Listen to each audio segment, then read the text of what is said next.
Աստվածաշնչյան ընթերցանություն ամեն առավոտ, մայիսի 15 Նրանով, ով որ հավատա կարդարանա, Գործառաքելոց 13:39 Քրիստոսին հավատացողը արդարացում է ստանում որպես պտուղ, որ տրվում է հավատով, ոչ թե ապագայում, այլ ներկայում հենց հիմա։ Արդարացումը հավատի արդյունքն է, որ տրվում է մարդուն հենց այն պահին, երբ նա ընդունում է Քրիստոսին որպես իր անձնական փրկիչ։ Մենք արդարացված ենք այնքանով, որքանով նրանք, ովքեր այժմ երկնքում կանգնած են Բարձրյալ Աստծոյի առաջ, որոնք իրենց ընթացքն են կատարում ճերմակ հագուստներով և փառք են երգում Փրկչին երկնային տավիղների հնչյունների ներքո։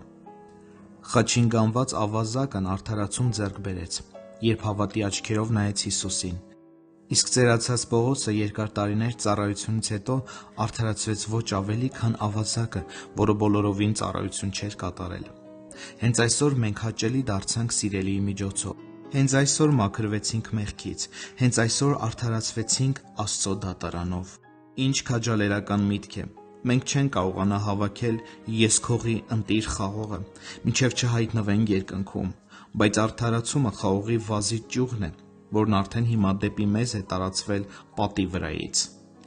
Այն արտերի հաց չէ, որը չենք կարողանա ուտել մինչև չանցնենք Հորդանանը, այլ մանանա է անապատում օրաբաժինի մի մասը, որն Աստված տալիս է մեր երկրավոր բանդխտության ընթացքում։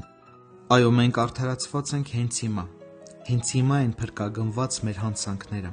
հենց հիմա ենք մենք հաճելի դարձել Աստծուն ասես երբեք մեղք չեն գործել։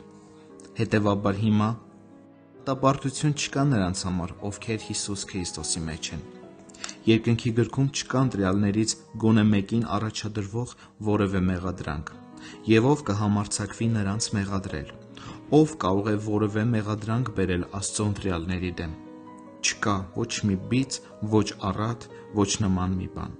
Սրբերից ոչ մեկի վրա ողջ երկրի անդադար դատավորի առաջ նրանց արդարացման իմաստով։